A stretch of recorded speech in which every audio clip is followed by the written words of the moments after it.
আমি শুনেছি যে প্রতিটা হস্টেল রুমে একজন করে রুম লিডার বেছে নেওয়া জরুরি। আমি হতে পারবো না, যার ইচ্ছে সে হয়ে যাও। আমিও হতে পারবো না, অনেক ঝামেলা। তুমি হবে না, আমি হব না, তবে হবেটা কে? আমি রুম লিডার হয়ে যাচ্ছি। ঠিক আছে, হয়ে যাও। আজ দুপুরে রুমের পরিচ্ছন্নতা পরিদর্শন করা হবে। চলো সবাই তাড়াতাড়ি কাজে লেগে পড়ো। ওসবের দরকার নেই, আমাদের রুম এমনিতেই যথেষ্ট পরিষ্কার। এত বেশি দুশ্চিন্তা করো না, এটা তো সামান্য একটা চেকিং মাত্র। নিয়ম হলো বিছানার উপর কিছু থাকা চলবে না, ইলেকট্রনিক কোনো সরঞ্জাম রাখা অবৈধ হিসাবে গণ্য হবে। আর এই ডাস্টবিন আজ পরিষ্কার করার কথা কার ছিল? আমার পালা ছিল।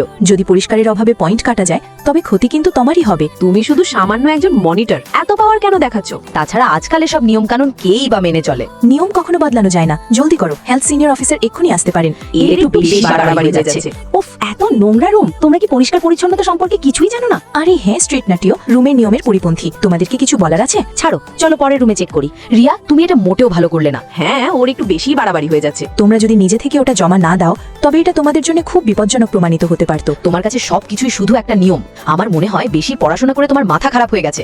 আরে চলো আমরা খেতে যাই। হ্যাঁ চলো। রুহি, আমি কি তোমার হেয়ার স্ট্রেটনারটা পেতে পারি? আমারটা তো কেউ রিপোর্ট করে দিয়েছে। হ্যাঁ হ্যাঁ, কেন নয়, নিয়ে নাও। চলো চলো তাড়াতাড়ি বেরোই। আরে থামো, আমি এখনো ভেতরেই আছি। আমার বারণ করা সত্ত্বেও ও জানে শুনে আমাকে ভেতরে আটকে চলে গেল। আরে কেউ আছেন? প্লিজ দরজা খুলুন।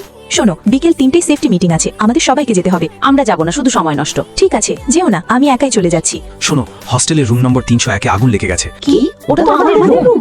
ভাগ্যিস রিয়া আবার রুমে চেক করতে গিয়েছিল, তাই আগুন ছড়িয়ে পড়া থেকে বেঁচে গেছে। নইলে পুরো হস্টেল পুড়ে ছাই হয়ে যেত। হ্যাঁ মনে পড়েছে, আমি হেয়ার স্ট্রেটনার অফ করতে ভুলে গিয়েছিলাম। কি? চলো তাড়াতাড়ি চেক করতে যাই। সরি রিয়া, আমি সত্যি হেয়ার স্ট্রেটনার অফ করতে ভুলে গিয়েছিলাম। কোনো নিয়ম ভাঙার আগে সেটা বোঝা জরুরি। কলেজ কর্তৃপক্ষ নিরাপত্তাকে খুব গুরুত্ব দিয়ে দেখে, তাই কোনো অবৈধ ডিভাইস রিপোর্ট করা আবশ্যক। ঠিক আছে, সরি রিয়া, আমি তোমাকে ভুল বুঝেছিলাম। সেই কারণে আমি রুম ছাড়ার আগে সবকিছু ভালোভাবে চেক করে পরিষ্কার করে রাখি। রিয়া, আমরা বুঝতে পেরেছি, নিয়ম মেনে চলাই হলো আমাদের আসল নিরাপত্তা।